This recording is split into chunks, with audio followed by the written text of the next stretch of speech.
Bonjour à tous, nous allons nous intéresser aujourd'hui au HTC Desir, codename Bravo. Donc c'est celui qui était livré en France, en Europe.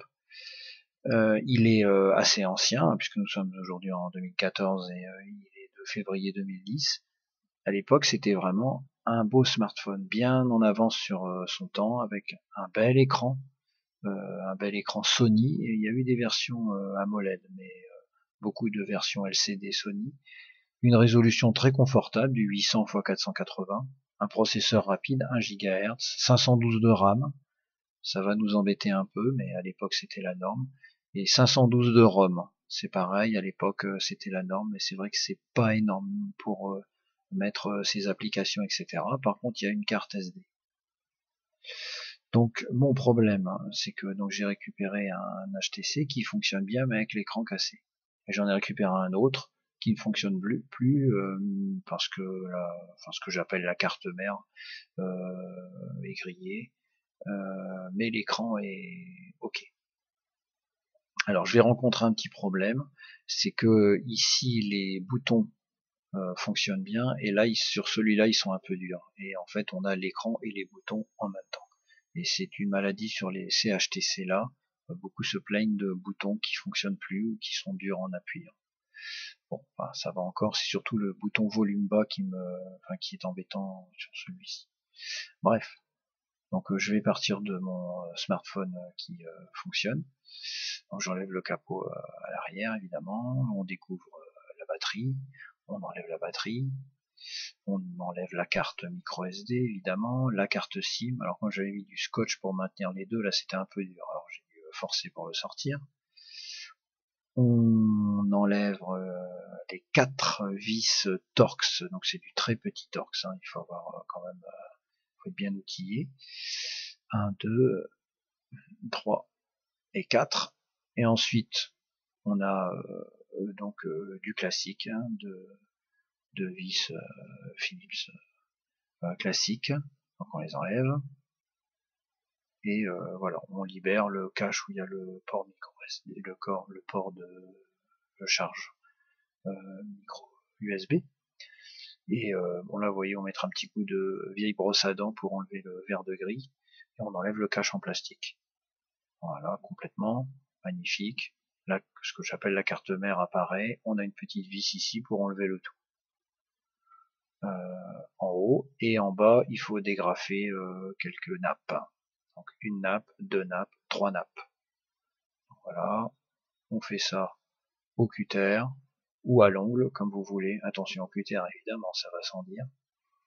On utilise le cutter pour séparer un petit peu ici, c'est un petit peu délicat. On écarte de nouveau le plastique et voilà, on sort. Donc là, on voit l'antenne, ce que j'appelle encore une fois la carte mère. Et je la remets sur l'écran qui fonctionne, qui n'est pas cassé. Voilà, on rappuie, on reclipse un petit peu partout, c'est vraiment l'opération inverse, hein, ça pose pas de problème. La petite vis du haut, il y avait un petit cache qu'il faut mettre ici, il faut pas oublier de mettre le bouton volume ici, enfin le cache du bouton volume. On revisse les 4 Torx, on fait juste un essai, on vérifie que ça fonctionne. Ok, ça fonctionne, magnifique. Donc j'enlève la carte, la batterie, je remets tout correctement, les clips, enfin oui voilà, je reclipse, je remets les vis du bas, voilà le torus du haut, on remet carte SD, carte SIM, voilà, il y a encore ces deux vis là à mettre, batterie. Après on prend un petit peu de papier mouchoir ou sopalin avec de l'alcool et puis on nettoie un petit peu la lentille, on nettoie l'écran, magnifique. Vous avez maintenant un appareil comme neuf si on peut dire. Alors maintenant on va s'intéresser à l'intérieur, donc on va le router. Alors il y a plusieurs possibilités, mais je vous conseille ceci, Tom's Hardware, et le HTC Desir en fait partie. C'est bien expliqué. Le simple point de détail, c'est qu'il est pourtant c'est bien expliqué. Il est écrit que dans un premier temps, il faut mettre des drivers sur le PC, hein, donc des drivers spéciaux pour le root, et pas les drivers d'origine d'HTC Desire, sinon vous ne pouvez pas le router. C'était mon problème, j'ai passé un petit peu de temps avant de comprendre. Donc avec un truc qui s'appelle Révolution, vous pouvez le router. Mais vous avez aussi la possibilité sur XDA Developer, qui est un excellent site aussi, en général, et en particulier pour HTC Desire, d'utiliser une Revoken, qui est un peu plus récent, qui va vous le router et automatiquement flasher un recovery. C'est-à-dire un programme qui peut être activé au démarrage du téléphone et qui va permettre de faire des choses. C'est-à-dire de mettre de nouvelles ROM, d'effacer des données, etc. Un peu comme si vous entriez dans un BIOS.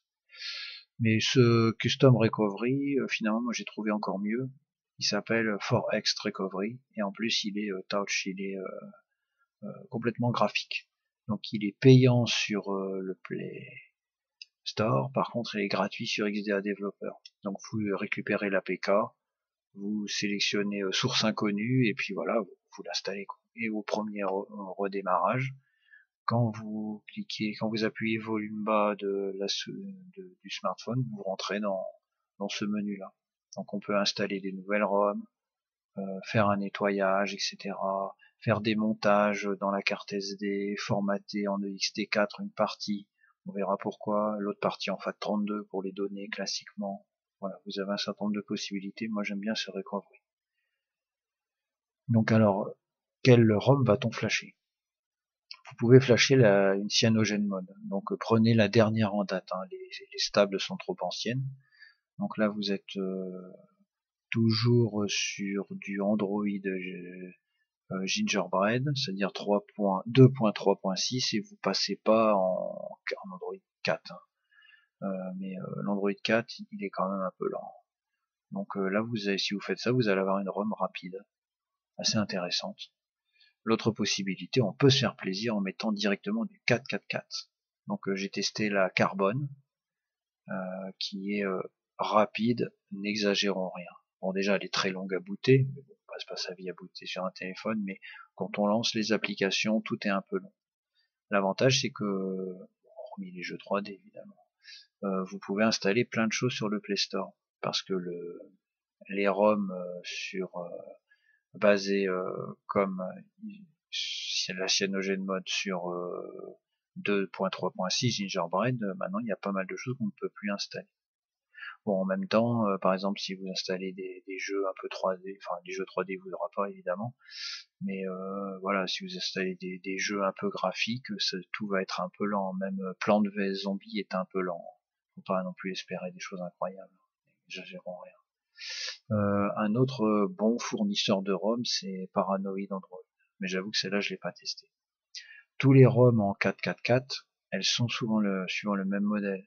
C'est-à-dire que de toute façon, il n'y a pas assez de place pour fonctionner sur le téléphone, donc il faut il faut préparer la carte SD en formatant 1 Go 5 en ext4, et puis il faut utiliser A2SD pour déplacer la ROM et simuler, si vous voulez, une augmentation de ROM en déplaçant dans la carte SD.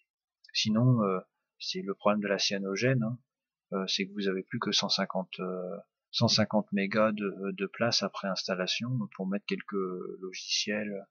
Vous pouvez même pas mettre les logiciels Google, hein, les 150 mégas sont directement mangés. Avec ça, c'est possible. D'ailleurs, il est bien expliqué de les installer, les GApps, après. Donc là, sur le Choose Yes No No, j'ai eu aussi un problème. Je sais plus, je crois qu'il fallait taper Yes Yes No, il y avait une subtilité, parce que sinon, en fait, il installait pas avec le No et le No. Enfin, si vous allez jusque là, vous verrez bien. Enfin voilà. Donc tout ça pour vous dire que ce petit téléphone est évidemment dépassé, mais quand même bien sympathique, surtout quand il est remis à jour d'un point de vue matériel.